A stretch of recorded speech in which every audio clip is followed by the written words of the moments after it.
siya sa unang hirit, hatid ang saya at kilig. Wow. Let's all welcome Joyce Pring!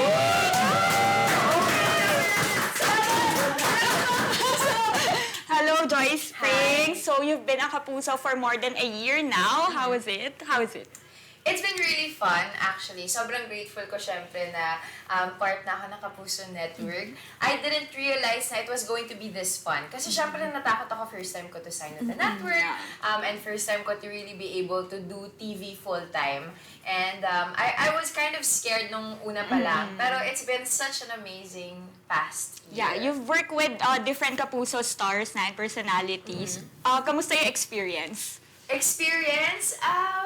Madaming moments of fangirling. Feeling ko kasi parang people think na, halimbawa, yun na yung work mo, di ba? Or for me, especially, I host a lot of events or madami akong nai-interview ng mga celebrities and stars. People sometimes tell me na, oh, parang wala na lang sa'yo yan, kasama mo lang sila on a regular basis. But for me, the experience really is a lot of fangirling. As in, pupunta ako doon, tapos kailangan kong i-brief yung sarili ko na, cool ka lang. Yeah. Hinga ka ng konti. Especially when I did All Access, which was an online show that I did. Tapos parang basically I did set rates. So I met a lot of the stars that I love watching, that the people that I follow online. Yung crush ko si Dennis Trillo. Yeah, yung may video nga yung mag-hug kayo. Yes! And many more. Panoorin niyo yung mga Kapuso. Aside from Dennis, sino pa yung na nagka-fangirl moment ka? Madami. I loved also interviewing the girls of Totga, sila Max, sila Navi. I really enjoyed that. It would be hard to pick talaga my favorites. I also made friends when I visited these sets. So, syempre, nung nag-bubble gang ako, sobrang na-stars na ako kasi Bitoy, diba? And the whole gang of bubble gang. I also enjoyed, basta marami talaga. Super enjoy. While madami ka nang na-meet, I'm sure meron ka pa mga dream Kapuso stars and personalities na maka-work. So, sino-sino naman yung mga yun? Number 1 ko palagi si Sauce. Solen. Yeah, Solen is like she's a friend, but I'm also such a fan of hers. Then napaka-talented niya, napakabait, napaka-artistic, at lahat-lahat na. I've worked with Solen already a couple of times, but hindi pa talaga yung matagal na project na kami yung magkasama. So I would love to host with her, maybe make music with her, dahil magaling din siya kumanta. Ayun. Pwede sa taste buds. Or try naman. Yun, doon. Yes. Okay, so Joyce, marami pa akong questions sa'yo, but I'm sure yung Kapuso viewers natin may questions din para sa'yo. So, guys, if may question kayo, iwan nyo lang sa comment section namin and later pipili kami ng itatanong kay Joyce. Okay. A little throwback muna tayo. So, before being a Kapuso, na-try mo rin mag-VJ. Yes. So, kamusta yung experience? Masaya. 14 years old pa lang ako, nagbabanta na ako. Actually, para mga siguro 4 years old pa lang ako kumakanta na ako kasi laki ako sa church. So, sa kids' church, yun ang una kong ministry. I would sing and I would dance in the kids' choir sa church. Tapos, mga 13 or 14 ako sa high school ko kasi sobrang uso yung Battle of the Bands. So, hindi man ako magaling humawak ng instrumento. Ang una kong ginawa ay bahista ko. So I played the bass first, and then I learned how to play the guitar, and then eventually I started singing in a band. So becoming a VJ really was kind of like a life-changing dream come true for me. Kasi imagine mo, di ba, mahilig ka sa music, tapos nakikita mo itong mga banda na ito, napapanood mo lang sila online or sa mga gigs na pinupuntahan ko. Tapos dumating yung point na ako na yung pupunta mismo sa events para mag-interview sa kanila. So it was really fun. And the time that had happened, I was 18 years old. I was just starting out in the industry. And I think it was just the perfect time for me to really try out something new. It was the perfect time for me to try out something new. That's good. And aside from being a VJ, nag-host ka rin ng mga sa schools, university. So, paano yung experience mo doon? Nakakatakot, syempre. Madaming mga times where I was doubting myself. Because I didn't study to become a host or a broadcaster. Initially, I wanted to become a painter. No, actually, initially, I wanted to become a pediatric surgeon. And then when I got into UP, parang, ayoko na pala mag-aral, napapagod ako mag-aral. So, bigla akong nag-fine arts, tapos nagbanda ako. Kasi I wanted to explore more of my artistic side. So, pumasa naman ako sa talent test. So, sabi ko, okay, baka dito na nga. So, I had like an entirely different path in my head for my career. So, going into hosting, most of the time when I was starting out, I was doubting myself na ba't ko ba ito ginagawa? Hindi ko naman alam kung ano yung ginagawa ko. Pangalawa, I was intimidated a lot of the times. I really doubted myself a lot. But most importantly, I think I had a lot of fun with it. I would always go back to what my dad would say. Kasi sabi niya lang sa akin, alam mo anak, ang importante lang naman when you talk to people, you speak with candor and honesty. Because people know if you're lying to them. People know if you're not being honest with them. So, kung gusto mong maging magaling na host, kailangan honest ka lang sa pagsasalita mo. Sincere ka, ganyan.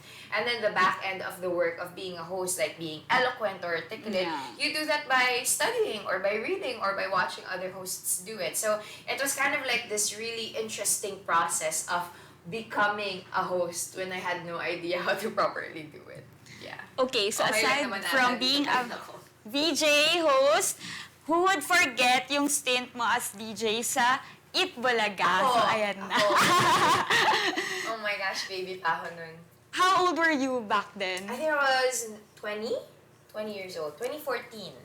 Tama ba? Yeah. 2014. 5 years. 25 5 years. ka na. Yeah, I'm 25. Yeah. So, yeah, I was 20 years old. So, nahirapan ka ba since hosting? Ang saya nun, actually, pinagtitripan ako ng mga tao nun online. Kasi nga, hindi naman pinagtitripan, but I mean, I have this fans club, it's called Team Pring, and for some reason, hindi ko ma-articulate ng maayos yung spills ko at that time. Ang like ko lang sinasabi, check it out. So, gumawa sila ng sticker na ang nakalagay lang, check it. Kasi wala akong adlib. As in, lagi iniit kasi yung trabaho ko nun, I was supposed to, I was like fake DJ. So basically, I would cue in the song for the segment in EB. But what I had were headphones and like this wooden deck that obviously didn't function. Siyempre, yung controls dun sa program head mismo, right? So, ang lagi ko na sinasabi, yung background ng song, tapos introduce the song. And for some reason, I always just say, check it! Sobrang hindi ako cool. Kasi hindi rin naman ako nagka-club. Wala akong alam sa ganong klaseng background. And I was a DJ, like a radio DJ. I wasn't like a club DJ, so I didn't know. So, gumaganon-ganon lang ako dun. Kahit hindi ko masyadong alam yung ginagawa ko. Naging Pero sobrang comfortable fun. quote naman. Check it! Check it! Alam mo mga Team Pring yan. But it was one of the best opportunities I've ever had. And I think it's kind of prophetic also because that was GMA, di ba? I was starting out with GMA already as early At as that time, di mo pa na alam na magiging kapuso ka pala in like, how many years? 4 years? Yeah, I didn't realize. And I think also I was at the point in my life where I was really enjoying working in digital and doing radio. Na parang sabi ko, hindi, okay na ako. Madaming magagaling sa TV. I didn't wanna try and do that. Yeah, let's talk about you being a radio DJ naman. Of course, super nakilala ka because you work nga sa radio station. From being VJ to host and then nag-transition to radio, medyo may nahirapan ka ba o easy lang? It was very difficult. Actually, yung problem ko nun was because I started out in TV, I had a lot of nuances that I didn't realize I had. Like, for example, I didn't pronounce my T's correctly. So, hambawa, meron ako I tend to slur my words. Parang ganun yung naging problema sa akin that I had to be trained to do that. And at the same time, when you're a radio DJ, you're not just talking to a microphone, you're also supposed to learn how to man the booth. Yeah, So, kailangan alam mo kung paano i-operate yung board, di ba? Kailangan, madali lang sa akin pumili ng kanta kasi yung tenga ko, mahilig naman ako sa music eh. But it was more of how do you transition, play another song, and create a playlist for people. That was one. And then another, I think, difficulty maybe that I had was being interesting on air where people can't see you. Action. Kasi feeling ko parang madaling maging interesting. Siyempre, hindi naman madali, pero mas kaya maging interesting and funny when people see you, right? Yeah, Like, especially your hair. yeah, especially, are you saying my hair is funny? Like, No! Very interesting nga. Yeah. Stand out, di ba? Mga kapuso. I guess so. And parang, it's easier kasi pag kita ka nila. And especially, I'm so animated. You know, I speak with my eyes. I have so many gestures. So, it's easier for people to really pay attention when it's on TV. Yeah. Or when online. But to keep people interested on air without people seeing you, you have to be quick on your toes, you have to be funny, you have to constantly be interesting and not have dead air. So, it was very challenging. But it was a lot of fun. Okay, mga kapuso, we know na meron ng mga questions sa comments. So, pagbalik namin, sasagutin na yan ni Joyce. Don't go anywhere else. We'll be back shortly.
Good afternoon mga kapuso. Nagbabalik tayo sa ating one-on-one interview with Joyce Pring. Okay, so sagutin na niya yung mga tanong ninyo.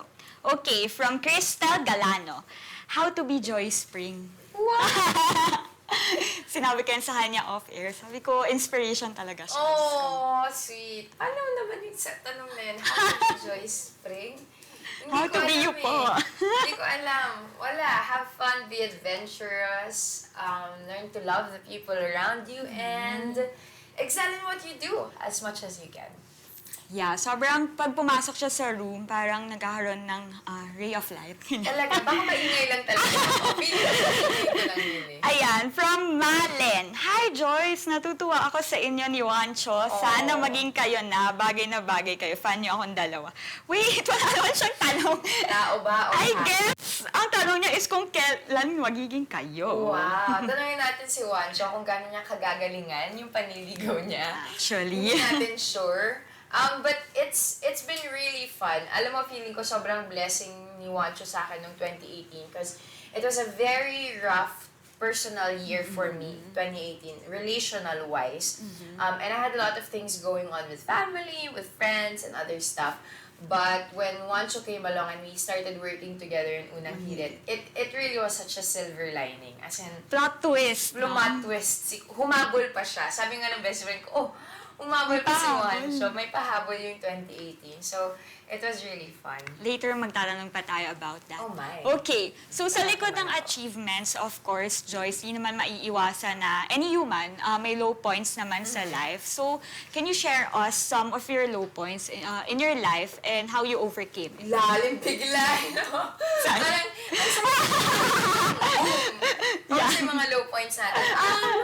There are many, I think. You know, I've been very vocal about suffering through depression and anxiety. And especially last year, I actually suffered through maybe 6 months of just sporadic bouts of anxiety. And it was really difficult kasi yung anxiety ko, natitrigger siya with things that I love doing. So I would get anxiety attacks while I was on the plane, or I'd get anxiety attacks while I was reading or swimming. Yung mga bagay na ginagawa ko talaga, nagugulat na lang kung bigla ako nagkaroon ng anxiety attack.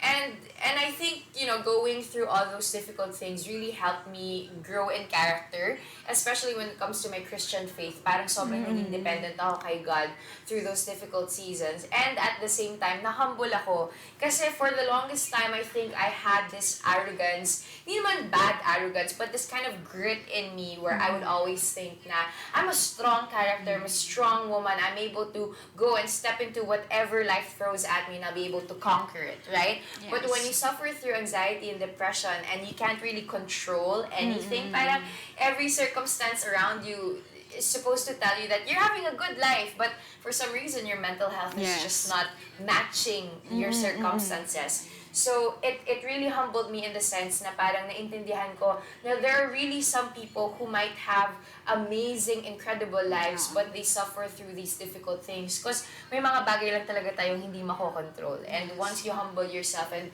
you realize that God is in control and the people around you are there for a reason, then you power through it. Parang don't be afraid to ask help from others, di ba? Yeah, definitely. And I think that's the most important conversation that we can have about mental illness, especially. And people who are going through rough time. It may be mental illness or relational problems or whatever rut you're in right now. It's really a matter of realizing na, alam nyo, may mga tao sa paligid nyo who care, who would want to listen, and help you through that. And hindi mo may iwasan yung mga storms sa buhay. Ang kailangan mo lang talaga mga makakasama. Yes. And kung wala man, sa GMA News, nag-iiwan kami ng hotline numbers na pwede niyong tawagan in case. Ayun. Okay, so ngayon naman ay Kapuso Star ka na. So meron ka bang mga dream projects in the future? Madami. Gusto ko magka-talk show kasi masyadong madali guys. Parang kailangan ata natin bigyan ng talk show yung Pring. No, but I said this last year and I'll say it again. The Clash was a dream project that came true for me. I've always loved singing competitions. Yes. And I think, pag Pinoy ka talaga, meron kang affinity with singing competitions. Whether that's the karaoke competition ng kapitbahay mo, or kung meron man yung mga celebrations around your area, di ba? Laging may singing competition. And growing up, I would watch Miss Reg and Miss Lani and all these amazing people on TV. Siyempre, SOP fan din ako, di ba? So, nung kinuha nila ako to host for The Clash, it really was a dream come true for me, singing competition. If I get the chance to do another project now, it's probably going to be music related as well. Again, I want to be able to sing na talaga kasi ang tagal ko na hindi kumakanta. But at the same time, I'd love to be able to do a talk show.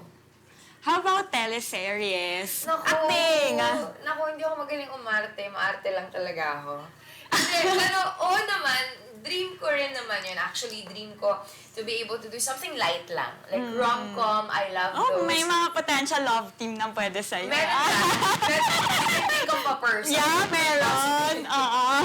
Yeah, I mean, I would love to do something fun and light. I actually dabbled into a little bit of acting a couple of 2 years ago.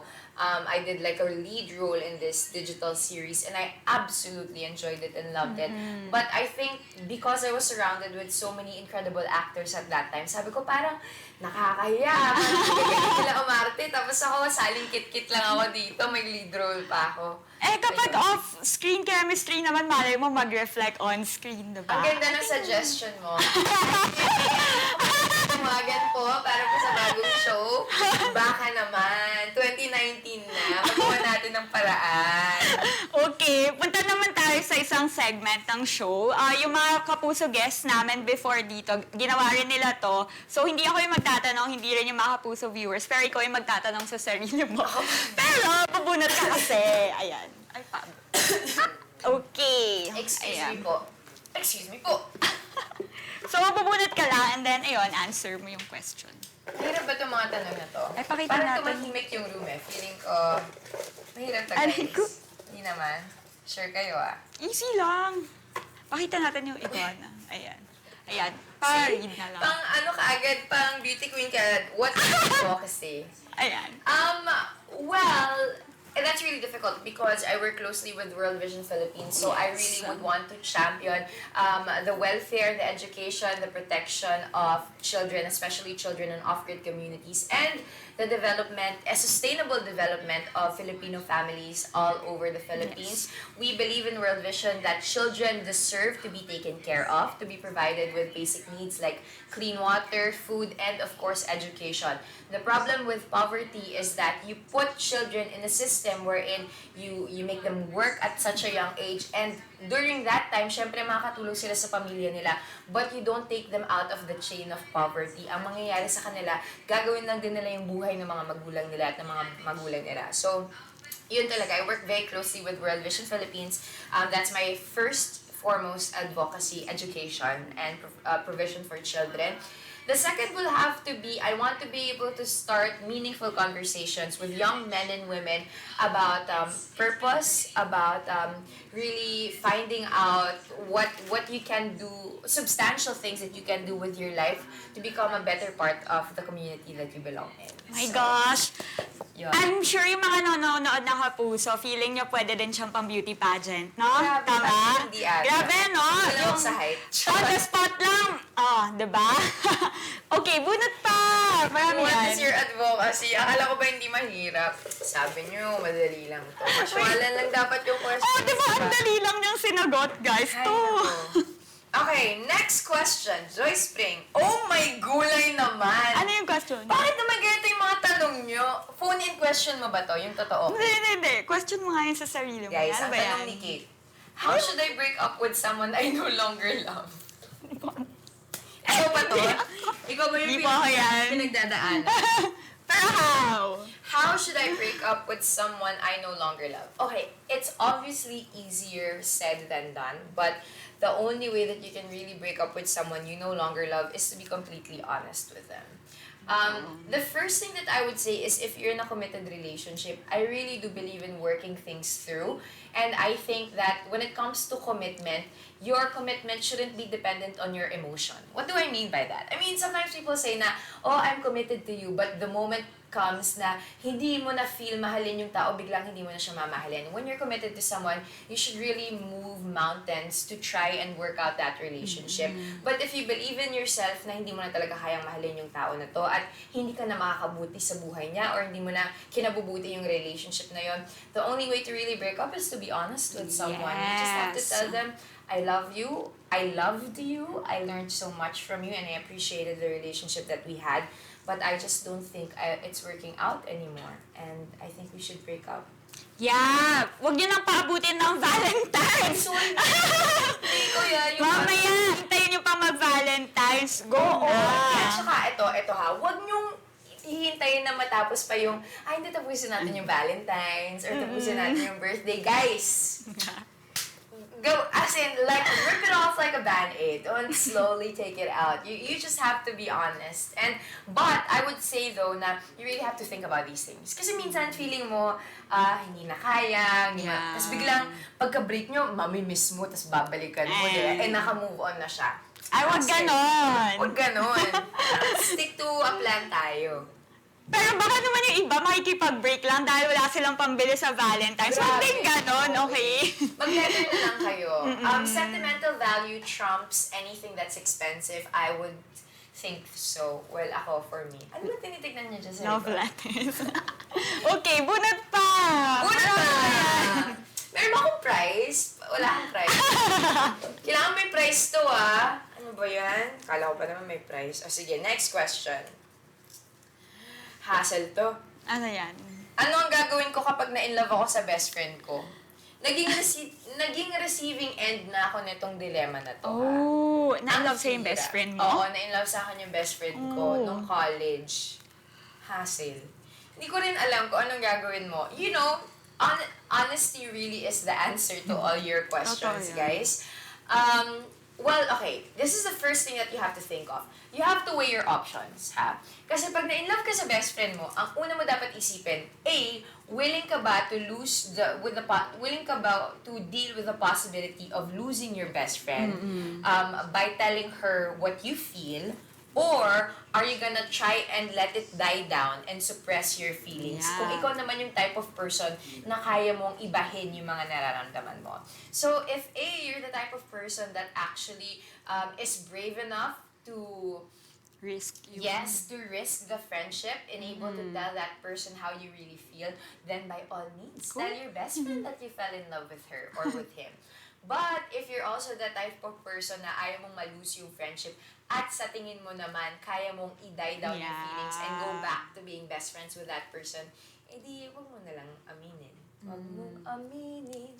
So, pakiramdaman mo na lang din yung best friend mo. Baka naman mutual, mali. Oy! Ala! Ay! Bunot pa! Alam niya. Nangyari na ba sa'yo, Yuki? Na-inlove ka na ba sa best friend mo? Na-inlove na ba sa'yo? Ay, di ako naniniwala sa ganyang best friend na gaya. Ah, talaga? Ay, kwento talaga ako. Okay, guess. Alam mo, dapat talaga. Kasi most of my guy friends na in love sa akin. Wait, natatapakan niyo yung hair ni Joyce. That was a joke, mga kapuso. Huwag mo ko seryosohin in that way. Pero in every other aspect, sana seryosohin ako. Wow! Ay! Next question. Next question! Wow, this is like a throwback 10 years ago. If you were to give your 15-year-old self an advice, what would it be? Don't be afraid to make mistakes, but also don't forget to live within the parameters that God and your parents have put there for you. Because sometimes I feel like when you're young, you think that rules and parameters were put there because people don't want you to have fun or because they're trying to keep the joy out of your life. But honestly, those parameters were put to protect you and to make you grow into the woman that you're supposed to be. So live within those parameters, but at the same time, don't be afraid to go on adventures and try out new things. Dear 15-year-old Joyce Yes. Pring. So, sa mga 15-year-olds din dyan, ayan. Tsaka huwag masyadong matigas yung ulo mo, girl. Masyadong kang masakit sa ulo. Hindi ka mauwi sa bahay, nagbabanda-banda ka lang, tapos nag-boyfriend ka. Galingan mo naman, girl. Sayang. Pero look how you turned out to be naman. Rock and roll pa rin. Okay, kuha tayong questions from mga kapuso. Oo. From Christy, given a chance to have your own show sa GMA, what genre do you like? Except hosting. Oh my. Baka singing. Pwede, no? Yeah. Oh, sinugot natin ko. Sorry, Christy. Yeah, well, I think, I would love, as I mentioned earlier, kung di ka nakatune in pa kanina, Chrissy, gusto ko magkaroon ng sarili kong talk show. I want to be able to do that, to host. But yes, Kate is right. If it's not gonna be hosting, it's probably singing. Pero feel ko, may chance pa rin siya sa teleserye, guys. Talaga? Abangan natin. Di ako nawawala ng faith in her. Parang hindi sila niniwala. Parang sila, Gabi kayo. Okay, from Rafi, what's your favorite Bible verse, Joyce Pring? Favorite Bible verse would be, well, I like Galatians chapter, hindi ko pala suot. 4:16 or 6:14. Galatians 6:14. May I never boast except in the cross of Christ alone. So that verse for me stood out last year, especially when I mentioned nga na parang God really humbled me. Yeah. And I felt like, and I understood that the only thing that I could really boast and rely on is in what Christ did on the cross. So, yeah. That's my Okay, so favorite. check out niya yung check it! yung Check it! verse na yan. Galatians 6:14. Okay, from Mamelski. Mamelski. Mamelski, hello. How would someone get your special attention? Effort! Sobrang ma-appreciate ako sa effort, sa time. Hindi yung pinaglalandingan ng F-lane na. Effort? Tawa kayo! Gilan! Lalabas siya ng uton.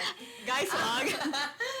No, I appreciate small effort. I'm a simple girl, so hindi ako masyadong na-stun pag mga big gifts. As in, parang ako, pinili mo lang yan sa store. Kaya ko bumili niyan in 5 years. In 5 years, kaya ko rin bilhin yan. But to get my attention, it's really effort, it's really time. So yung mga surprise, okay yun sa'yo? Yes, I love mga small surprises. I love it when that person really makes an effort to interact with the people that I love, people that I care for. Ayun. Effort. Okay. From Rainier.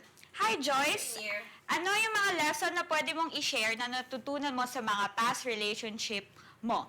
Hi, hope you remember me. I'm the one who won a date with you when you were still on the radio. Oh, yes! Rainier. Rainier. So, there was this guy who tweeted, si Rainier, sabi niya, how many retweets para makapag-retweet. He's one of those guys. Yes. At nakapag-retweets siya para more than 500 and thousands of likes. So, I went on a date with him. It was really fun. Nag-time zone kami, guys. Cute! Lunch kami sa Shang. Mga ganun yung ginawa namin. So, sobrang na-enjoy naman namin yan. Ano yung mga natutunan ko Yeah, from my past. past relationships? There are many things. I think one of the more important lessons that I learned is to really learn how to grow first individually before you go into a relationship.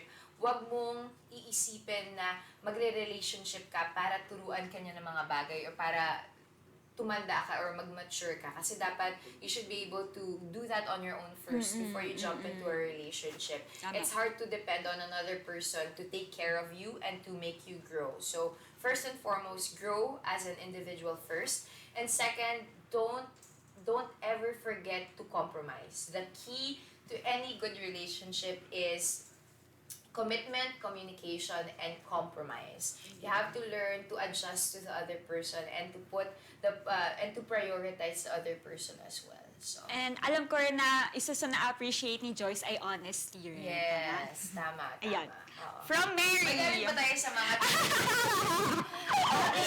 Tawagan po, si Kate. Wala talaga. Grabe siya. So, umpisahan ko okay, interview ka si Kate. Ano bang pinagdaanan natin? Kanina ka pa eh. Kasi ito na, sa lahat mo ng mga hindi masyadong honest dyan, lagi niyo pong tatandaan, even if your spouse doesn't find out, God is always watching. So, be honest. At the end of our lives, we have to take into account everything that we did. How about you, Kate? Anong masasabi mo sa lahat ng mga hindi, dyan, makatotoo? Maglaho na kayo. The less diplomatic answers. Maglaho na kayo, guys. Hindi namin kayo kailangan dito. So, sawa na kami sa inyo. Alam nyo, gusto ko na i-change yung topic. Let's go. Okay. From Christy.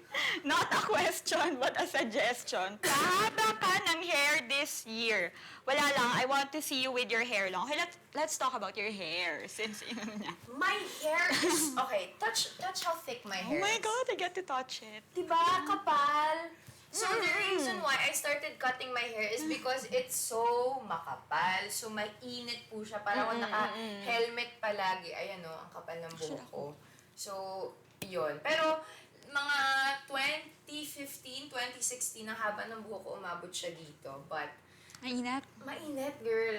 Pero sige, tingnan natin. Malapit na mag-summer. Ang summer talaga ang defining season for my life when it comes to my hair. If I cut it all off or if I keep it long. So, we'll see.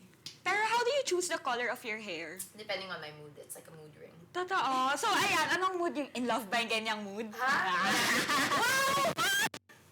Sorry. Papunta na doon, wow! Okay.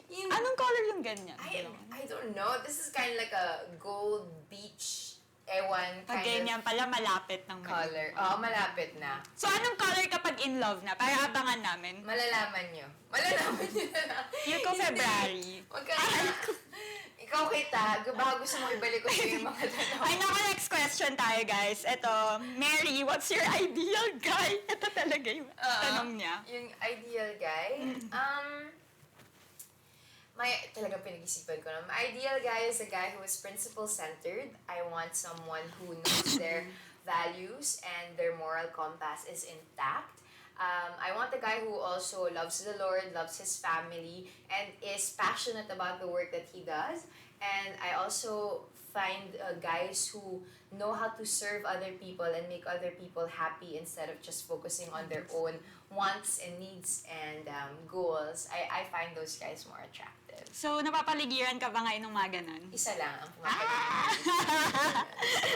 Okay. Ito. Any tips how to be a great host, Ate Joyce, from Christian? Hi, Christian! Ikaw ang magbigay ng tips, Kate. You're doing such a great job. Uy, ano ba yan? Go na! Kinikilig siya. Guys, kinikilig si Kate! Hindi, no? Hindi ba? Okay. From Joyce, syempre kikiligin naman ako. Grabe naman kayo. Ano ba? Tips daw to become a great host. Well, have fun with it. Be yourself more than anything. Be completely honest and don't forget to just have great conversations. Hosting really is all about being able to talk with the person that you're with, whether that's the people during an event or in an interview like this. It's just really about having a great conversation. And great conversations come from being completely interested and honestly interested in the person that you're talking with, and at the same time being able to listen to that person. I think one great tip that you can always remember when it comes to hosting is prepare yourself to be amazed. There's always something that you will learn from the other person. There's always something new to discover, and when you have that sense of curiosity and inquisitiveness, you really tend to become a good host because you listen and you ask the right questions. Yeah, and I think sobrang galing na host ni Joyce because ang dami niyang na-experience, diba? Like when you were young, as in dami niyang ginawan na mga gigs. So, practice. Kaya kalokohan yung sasabihin mo. Yun din! Yun din! Nakatulog din yun. Okay, so nag-request sila na bunot ka pa sa iguana box. Bakit niyo ako pinapahirapan, guys? Hindi mo pwedeng, chill-chill lang yung mga questions natin dito. Mukhang natuwa sila sa advocacy mo. Advocacy ko. Okay, ang next question ko para sa sarili ko ay, Yes. what's your advice to millennials? Wow. See? Hindi ko alam. Galingan nyo. Good job. Well, it really honestly depends on what aspect of a millennial's life we're talking about. So if just in general, what advice would I give to people my age? Millennial din po ako, 93. 25 years old. Yes. I would probably say that you have to work hard. More than anything, you have to learn how to work hard and to work smart. And one way to really get to do that is to excel in whatever field God has put you and whatever field that you're in. And to be able to do that, you must be able to learn from people.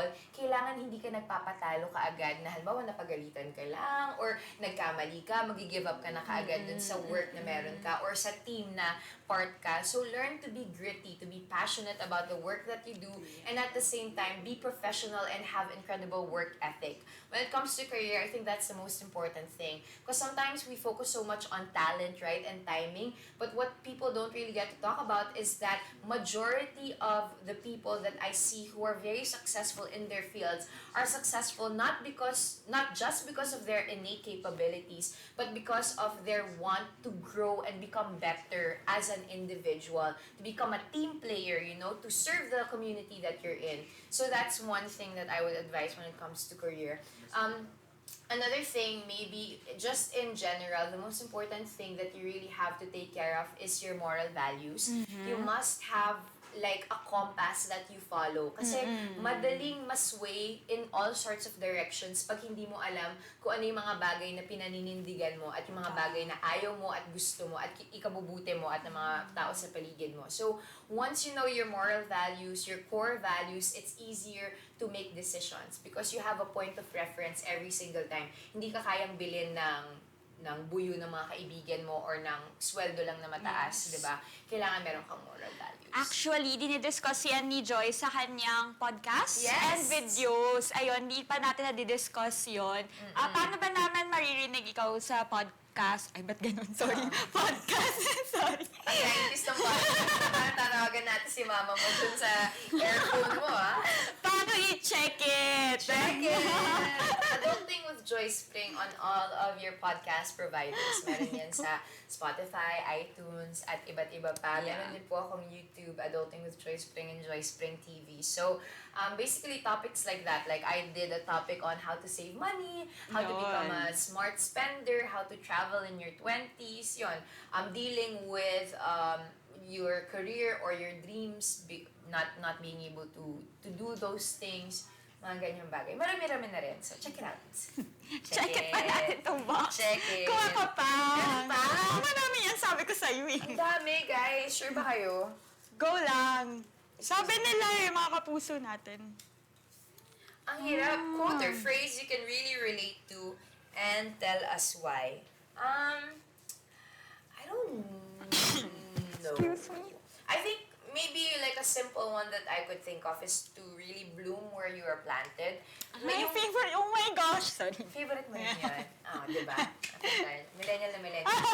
I actually have a tattoo here. Hindi ko lang siya mapakita. May goma pa ako. Sorry. With just flowers because I remember growing up and hindi yung background ko kasi parang hindi siya conducive to where I wanted to be. So it was really difficult kasi hindi naman ako, actually yung household namin, walang nag-i-English sa bahay. So Tagalog lang kami, tapos hindi ako marunong, Filipino lang ang language namin sa bahay. Hindi ako marunong mag-English. I had to learn that from books and from school and from all of these things. And I think one thing that really helped me grow as an individual was realizing that you just have to bloom where you are planted. You know, wherever you are, hindi mo kailangan matakot na, shucks, hindi pa ako host ngayon. Parang bakit wala pa ako dun sa level na yun?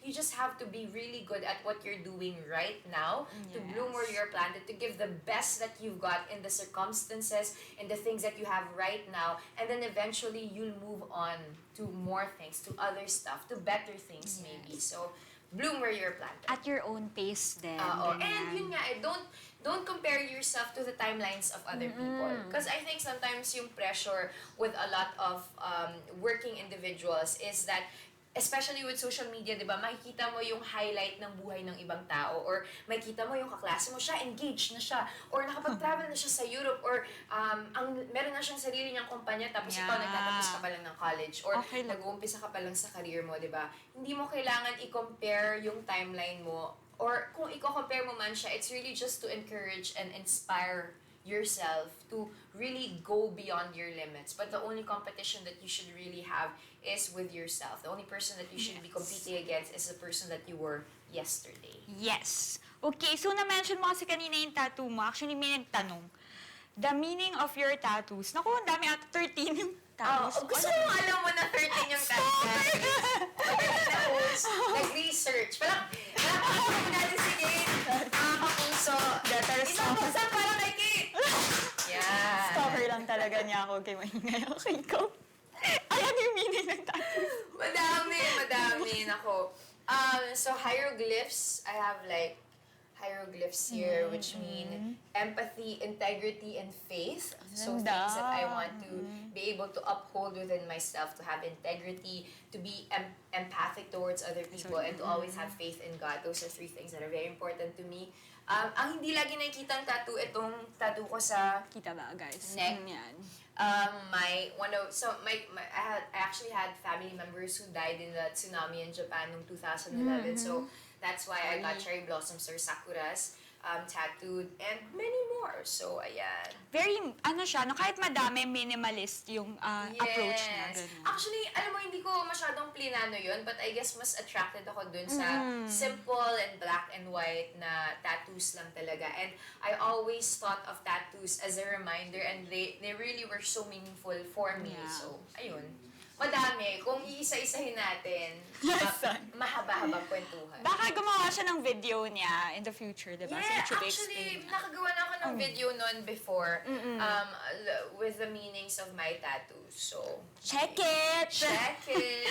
Okay, from Vian, who is your girl crush in showbiz? So, as I already mentioned that earlier, Solen. Solen is really my girl crush because she's very beautiful, so incredibly talented, and she's super nice. I actually have also women that I just look up to in the industry, Ia Villania, Heart Evangelista, Lovey, and all of these incredible women. Madami talaga akong mga girl crushes. Kasi nakikita ko sila as an inspiration for me to really look up to, di ba? Yes. Makikita mo yung work ethic nila at kung gaano sila kagaling sa craft nila. So, yun nga. Dahil sinabi ko na rin, ni-stalk ka talaga namin. Talaga ba? Oo, lahat na Dinamay mo pa sila. Wala lahat naman na sila eh. nag-guest dito, ni-stalk namin. Lalo na yung Instagram nila. Kaya for you, pumili kami ng mga pictures na itatanong namin kung ano yung meaning ng mga pictures na yan. Okay, Patay. ready ka na? Okay, first photo. Kita niyo ba, guys? Oh, that was August 8, 2017. I signed up with GMA Network as one of their newest Kapuso stars. Yan. Very At short hair nila pa. ang dream girl Joyce Pring. Hindi ko po Totoo alam naman kung ba? bakit dream girl. I would always contest, though that nightmares are dreams too. So, we'll never really know. Nightmare dressed like a daydream ba to? Yes, yes. Okay, next photo. Oh my gosh, guys, kakainggit. Ano to? Oh, Tom Hiddleston. Kano? That was 2016, my first trip to New York City. And Oh, I had always jackpot. dreamed of going to New York kasi people would always tell me, alam mo, para kang bagay sa New York, para kang dun pinanganak, parang dun ka lumaki, parang bagay ka dun sa city na yon. So, matagal ko na siyang pinapangarap. Nung first time ko mag-apply for visa, na-deny ako ng visa. Nung second time, nabigyan ako ng visa. So, I went 2016 to New York. And this is the reason why this photo was so meaningful was because that same year, coming into 2016, yung team ko, nag-host ako ng New Year's Eve countdown noon. Nag-cut out sila ng mukha ni Tom Hiddleston kasi siya yung New Year's Eve kiss ko dahil sobrang crush ko po si Tom Hiddleston. Oh my gosh! And nung na-meet ko siya, sobrang accident lang. As in, this was my second day in New York, and I was super jet-lagged, so I got up at like 5:30 in the morning, and I decided na maglalakad-lakad na lang ako. So naglalakad-lakad lang ako, hinahanap ko yung subway ng mga panahon yan. Oh my God. Tapos he just literally like walked out of the Today Show, tapos ayun. See, guys, so kung na-reject man yung first visa at mo, di ba? May reason kung bakit second, di ba? It all happens for a reason. There's a purpose behind everything. I Yes. believe. Ito ang third photo. Yan ang aming final day ng The Clash when we announced the first ever The Clash grand winner, and I was just chilling in the backstage with my beautiful gown. So that was the conclusion of my first ever major TV show on Yes. GMA. I'm sure marami pang susunod, di ba, in the future. Ay, wait, last natin. Ito muna. Si Bowie! Yes! May Instagram account pa yan. di ba? Oo, follow him at Bowie Pring. He's Insta famous, guys. May 2,000 plus followers na siya. How old is He's only 6 months old. So he's a Shiba Inu. And he is the smartest dog you'll ever meet. Lahat ng tricks alam na niya. Kulang na lang kumanta siya. As Kaya in, niya na yun. ikaw yung nagtitrain? Yes, ni YouTube University ko po yan, mga Ang gali. Siya lang yung pet mo right now? Yes, so I grew up with dogs actually. Pero yung mga dogs namin dati puro Aska, tapos nagkaroon din ako ng Shih Tzu, ng Chow Chow. First time ko na magkaroon ng dog na sa akin talaga, as in ako yung bumili, ako yung nag-aalaga. And it's very difficult responsibility. But at the same time, grabe yung love na mafe-feel mo. I love you, Bowie! Look, he's cute! Ano, swipe mo to the left. Yeah. Ayan guys, nag-fail ako. Pero, Kailangan po natin i-balance yung profound answers. Kaingotan. eto na. Last photo. Si Juancho. Mukha akong engot. Anyway, yung day na yan, it was one Friday morning in Unang Hirit. And, okay, so bibigyan ko kayo ng behind-the-scenes story dito sa photo na to. Yes, may access tayo. Galing si Juancho sa Hong Kong. January 4 to eh. So, hindi kami magkasama nung New Year's. And the reason why my reaction was like that nung sinurprise niya ako was because we actually were kind of fighting Bakit? Basta something had happened and we didn't talk for a day. As in parang we had like a misunderstanding. Normal lang naman. Oo, normal lang naman yun. Feeling niyo naman naniligaw pa lang siya, inaaway niya na ako. Anyway, so hindi kami nag-usap for one day. Tapos parang, ang alam ko talaga, may taping siya. Pero magka-text na kami niyan. Kasi he arrived from Hong Kong mga 1 a.m. ata or 2 a.m. that day. Ang sabi niya sa akin, oh sige, dediretso na ako sa taping, ganyan. So, iniisip ko pa noon na isusurprise ko na siya sa... Ako yung magsusurprise sa kanya. Pupuntahan ko siya sa taping after unang hirit. Kasi masama yung loob ko kasi medyo alam ko na ako yung may kasalanan kung ba't nagkaroon kami ng misunderstanding. So, the reason why I was so surprised and you could see in my face how embarrassingly kilig I was because he made such a good effort to try and surprise and fix things. Kahit na ako yung medyo may sablay ng panahong yan.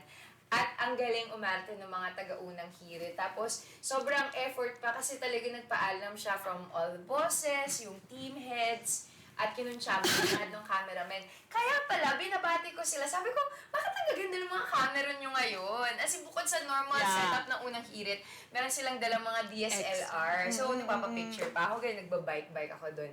Yun naman pala may balak si Kuya. Alam niyo naman, effort ang hanap ni Joyce. Yes, A for efforts. Ayun, thank you so much, Joyce, for being with us today and bringing joy to us. Aww, So, we will catch you on Unang Hirit kada Yes. morning. Let's invite them to Unang hirit po every day. Huwag niyong kalimutan to check us out. At syempre, don't forget to check me out on YouTube, Yes. Joyce Pring TV, and the podcast, Adulting with Joyce Pring. Marami pang new shows this 2019. Hindi ko palang ma-reveal. Pero please do catch me on my Instagram at Joyce Pring para sa lahat ng mga updates. Yes, baka doon niya i-announce yun anytime soon. Mga kapuso, maraming salamat po for tuning with us this afternoon. Para sa iba pang balita, i-follow lamang ang aming social media accounts at bisitahin ang gmanews.tv para sa mga latest na balita.